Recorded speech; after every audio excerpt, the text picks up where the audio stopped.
Sir చివరిగా ఒక్క ప్రశ్న సార్, దీనికి సంబంధించి కూడా అంటే వ్యక్తిగతంగా సంబంధించి బీజేపీ రాష్ట్ర నాయకులుగా కాకాని తరుణ్ ఉన్నప్పుడు కూడా ఈ ఎన్నికలకు సంబంధించి కాకాని తరుణ్ అనేటువంటి పేరు రాజకీయాల్లో కావచ్చు, అటు మీడియా రంగంలో కావచ్చు మొత్తం మారిపోకపోయింది. చివరిగా నరేంద్ర మోడీ గారు రోడ్ షో చేసినప్పుడు కూడా రోడ్ షోలో కూడా బీజేపీలో ఉన్నటువంటి కీలకమైన నేతల్లో కాకాని తరుణ్ అనేటువంటి పేరు మొదటి ప్రాధాన్యతగా నిలిచింది. అయితే త్వరలో కాకాని తరుణ్ గారు రాష్ట్ర అధికార ప్రతినిధిగానా లేదంటే వేరే విధంగా ఏదన్నా దేశంలో ఉన్నటువంటి బీజేపీ కీలకమైనటువంటి కమిటీలో ఉంటారు అనేటువంటి వార్తలు కూడా ఎక్కువ వినిపిస్తూ ఉన్నాయి. ఒకవేళ మీకు కీలకమైనటువంటి పదవి ఇస్తే ఆంధ్రప్రదేశ్లో బీజేపీ పార్టీ మరింత బలం పుంజుకుంటుంది అనేటువంటి ఆరోపణలు కూడా వస్తూ ఉన్నాయి. అయితే మీరు దీనికి సంబంధించి ఏ విధంగా చూడొచ్చు అంటారు? అన్న అధికారంగా పెద్ద పదవి తీసుకునే అవకాశం ఉందంటారా లేదంటే వేరే విధంగా ఉండిద్ది అంటారా?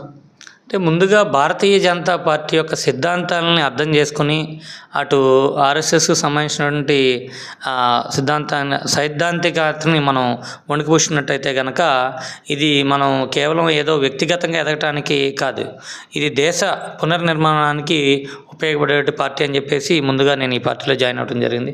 మరి గత 6 నెలలుగా వివిధ శాఖల్లో నేను అటు మీడియా విభాగం కానివ్వండి, అలాగే వివిధ శాఖల్లో నేను నా వంతు సహకారం అందించడం జరుగుతుంది. మరి నేను చెప్పేది ఏంటంటే పదవి కోసమో లేకపోతే ఇంకో దానికోసమో పార్టీలో జాయిన్ అవ్వటం కాదు. మనకి అదే అనుకుంటే కనుక తప్పకుండా వివిధ పార్టీల నుంచి కూడా ఆహ్వానం అందింది. అయితే మనకి ఏ పదవి ఇచ్చినప్పటికీ కూడా తప్పకుండా దానికి న్యాయం చేస్తూ ఆ పదవికి వన్నె తెచ్చే విధంగా అటు పార్టీ నిర్మాణానికి దేశ పురోగతికి ఉపయోగపడే విధంగా పనిచేస్తానని చెప్పేసి నేను తెలియపరుస్తుంది. అయితే మొన్న రోడ్ షో జరిగినప్పుడు కూడా యావత్ ఆంధ్ర రాష్ట్రంలో ఉన్నటువంటి బీజేపీలో ఉన్నటువంటి కీలకమైన నేతలు పాల్గొన్నప్పుడు కూడా కానీ తెర మీదకు మాత్రం కాకాని తరుణ్ అనేటువంటి పేరు ఎక్కువ ప్రస్తావన వచ్చింది. కాకాని తరుణ్కు ఒక పదవి కనుక ఇస్తే ఆయనతో పాటు నడవడానికి ప్రముఖ పారిశ్రామికవేత్తలు కూడా బయటికి రావడానికి సిద్ధంగా ఉన్నారనేటువంటి వార్తలు కూడా వస్తూ ఉన్నాయి. ఒకవేళ మీరేమన్నా ఆశించే అన్న పదవి నుంచి ఏమన్నా ఆశించే అవకాశం ఉందంటారా? అంటే పారిశ్రామికంగా ఆల్రెడీ నేను ఇప్పుడు ఇండస్ట్రీ గ్రూప్స్ అనేటువంటి సిఐఏ కానివ్వండి, అలాగే ఆంధ్ర ఛాంబర్స్ అనేది కానివ్వండి, టూర్స్ అండ్ ట్రావెల్స్ అసోసియేషన్ కానివ్వండి, వీటన్నిటిలో కీలక భూమిక ఆల్రెడీ పోషించడం, అలాగే యువ పారిశ్రామికవేత్తలందరికీ కూడా నేను చైర్మన్గా ఉండటం, ఈ ఇన్నోవేషన్ కానివ్వండి, అలాగే ఇన్వెస్ట్మెంట్కి సంబంధించిన పలు అంశాల్లో కీలక భాగస్వామ్యం పోషించడం అనేది కలిసి వచ్చిన అంశంగా చెప్పచ్చు. తప్పకుండా వీరందరినీ సమన్వయం చేసేటువంటి భూమిక ఏదైనా ఉంది అంటే నా వంతుగా నేను అది టేకప్ చేయడానికి సిద్ధంగా ఉన్నాను.